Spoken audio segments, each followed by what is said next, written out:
The victim is less capable and needs help. The persecutor is more capable and is in the right.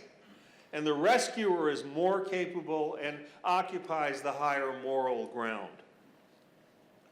So what's the alternative? Well, I'm going to suggest to you that there is an alternative, and that it goes like this. It starts with ownership. The one thing a victim can't do is own their situation.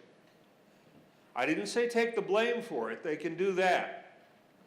But own it. Take responsibility for it. How did I get myself into this? What did I do or fail to do? Stop it. Next time I'll remember to turn it off. What did I do or fail to do that put me in this situation? And then to ask the question, what am I committed to in this situation? What is it that's important to me that I want to have happen? And finally, what are the actions I'm going to take? Here's what I see I had to do with it. If it happens on my watch, I'm responsible for it. This is what I'm committed to, and here's what I'm going to do. Now, here's the kicker. The context for accountability versus victimhood is inclusive and equal. I'm fully capable. I can ask for support, and there's no contradiction there. And I'm responsible for my relationship to whatever happens. But here's the tough part. These are two mutually exclusive worlds. They don't overlap. If there's 1 ounce of blame, there is no accountability. You have to be willing, and this is tough. We're humans.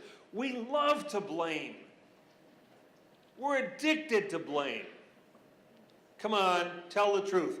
You have at least once in your life had the thought that it rained because you washed your car.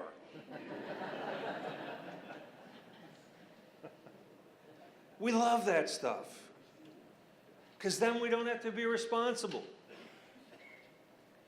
Inclusion is impossible in blame. All you can see is whose fault is it. Whereas in accountability, to take one example, I own my biases. There is not one human being who is privileged who isn't biased. And every one of us is privileged in some arena.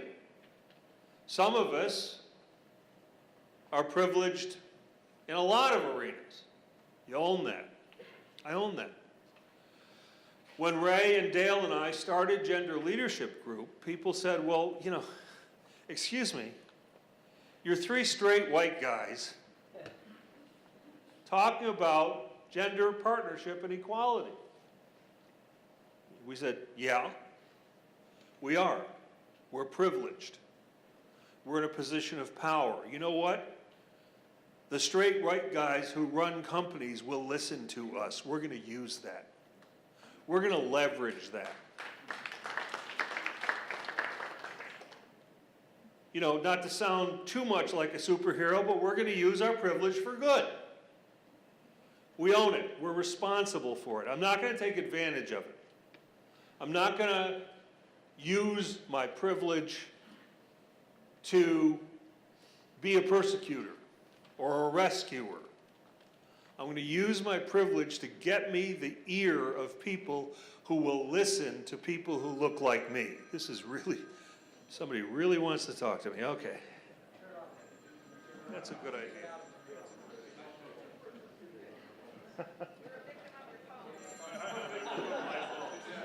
I now own my phone. I take responsibility for it. Using my fingernail, I turn the switch off. 40 years in this business, and he's not smart enough to turn his phone off. Okay, so where my actions are inconsistent with what I'm committed to, I own that. I said stand up to a man in a wheelchair. I own that. And I take different actions. This is, you know, we have a saying in Gender Leadership Group, we use it a lot.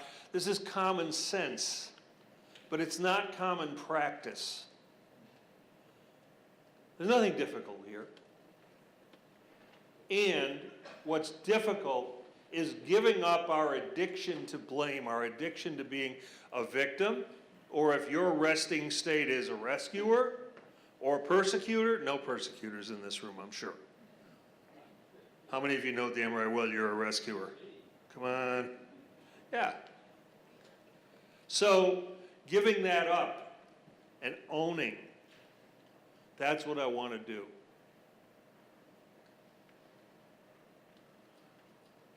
So we're going to do an exercise, because I like exercises.